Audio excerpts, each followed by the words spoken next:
안녕하세요. 오늘은 아주 특별한 여정을 떠나보려고 합니다. 고대 히브리어 단어 딱 12개 속에 숨겨져 있는 성경 전체를 관통하는 하나의 거대한 이야기를 개혁주의 신학적인 시각으로 한번 파헤쳐 보겠습니다. 자, 그럼 가장 중요한 질문부터 한번 던져볼까요? 아니, 어떻게 고작 몇 개 안 되는 고대 단어들의 의미를 따라가는 것만으로 성경의 시작부터 끝까지 이어지는 하나의 거대한 이야기를 풀어낼 수 있다는 걸까요? 이게 과연 가능한 일일까요? 네, 가능합니다. 우리는 이 거대한 이야기의 흐름을 따라가 볼 건데요. 먼저 모든 것이 완벽했던 창조의 청사진에서 시작해서 그게 깨졌을 때 주어진 깨지지 않는 약속으로 넘어갈 겁니다. 그리고 그 약속을 받은 사람들의 거룩한 부르심을 살펴본 뒤 마침내 모든 것이 회복되는 궁극적인 목표로 이야기를 마무리 지을 거예요. 그럼 첫 번째 장입니다. 이야기가 도대체 어떻게 시작되었는지 그 완벽했던 태초의 설계도부터 한번 들여다보죠. 이야기의 시작은 바로 바라라는 단어입니다. 뜻은 창조하다인데요. 이게 아주 특별해요. 왜냐하면 구약 성경 전체에서 오직 단 한 분, 하나님만이 이 단어의 주어가 될 수 있거든요. 인간이 뭔가를 만드는 거랑은 차원이 다른, 그야말로 무에서 유를 만들어내는 신적인 행위만을 가리키는 말인 거죠.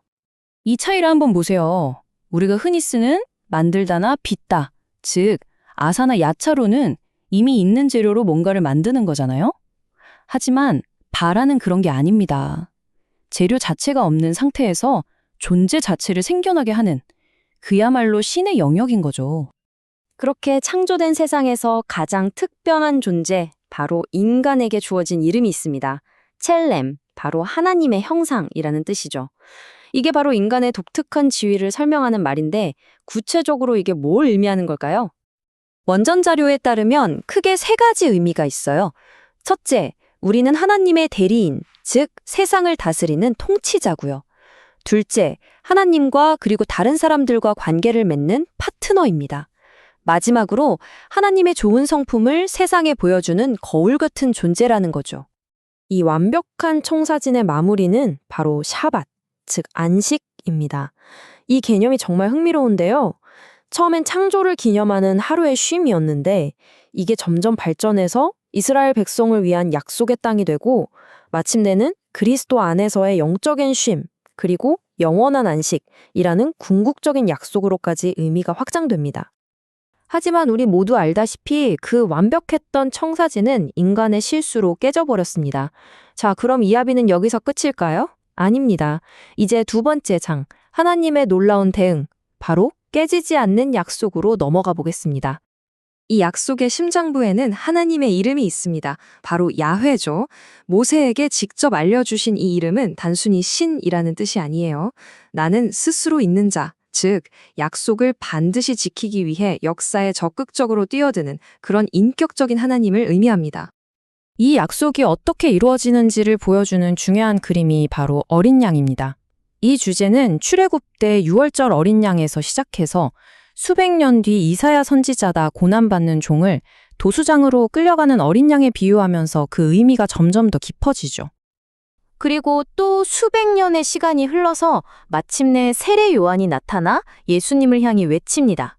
보라, 세상 죄를 지고 가는 하나님의 어린 양이다. 오랜 시간 이어져 온 예언이 드디어 실체를 드러내는 순간이죠. 그리고 사도 바울이 이 모든 퍼즐 조각을 딱 맞춰줍니다. 유월절을 뜻하는 히브리어 페사흐, 그 어린 양이 바로 십자가에 달리신 그리스도라고 선언하는 겁니다. 그러니까 보세요.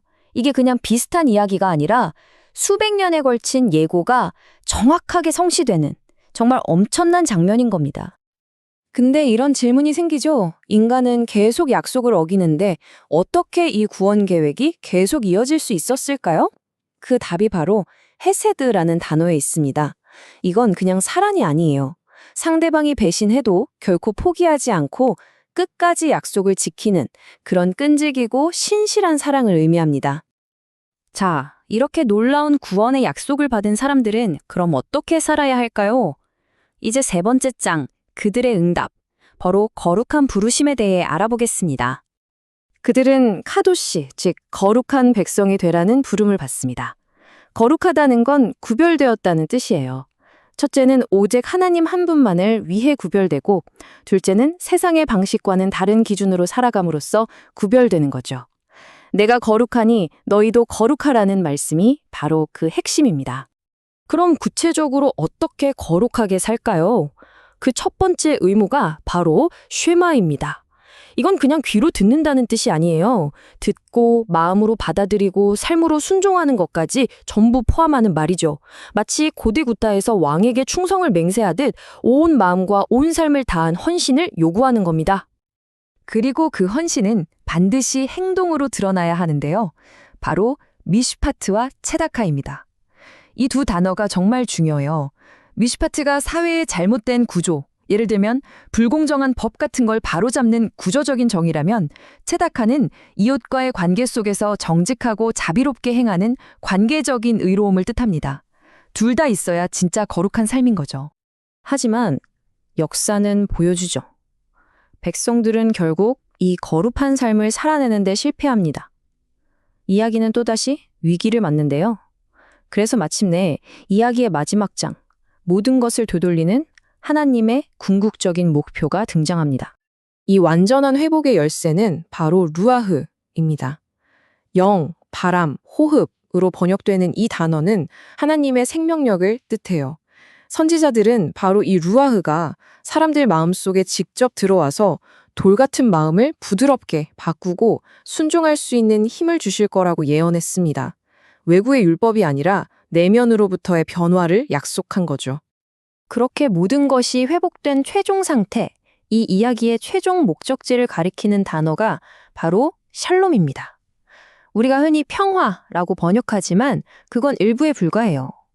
샬롬은 단순히 전쟁이 없는 상태가 아니라 모든 것이 깨지고 어긋나기 이전의 완벽한 상태, 즉 모든 만물이 마땅히 있어야 할 바로 그 자리에서 온전한 기쁨과 번영을 누리는 상태를 의미합니다.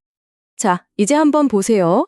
창조에서 시작해서 형상, 안식, 하나님의 이름, 어린 양, 헤세드, 거룩함, 쉐마, 정의, 공의, 그리고 루아루를 거쳐 샬롬에 이르기까지.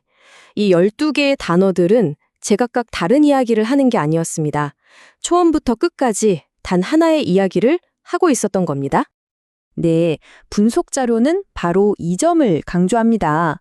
이 모든 단어, 모든 개념들이 결국 하나의 거대한 화살표가 되어서 이 구원 이야기의 단 한 명의 중심인물, 바로 예수 그리스도를 가리키고 있다고 말이죠. 이렇게 모든 이야기가 하나로 연결된다는 걸 알고 나면 성경을 보는 눈이 완전히 달라지지 않을까요? 오늘 우리가 살펴본 12개의 단어가 하나의 거대한 이야기를 엮어내는 실이었다면 혹시 우리가 아직 발견하지 못한 또 다른 연결고리, 또 다른 놀라운 디테일이 숨어 있지는 않을까요? 한번 찾아보시는 건 어떨까요?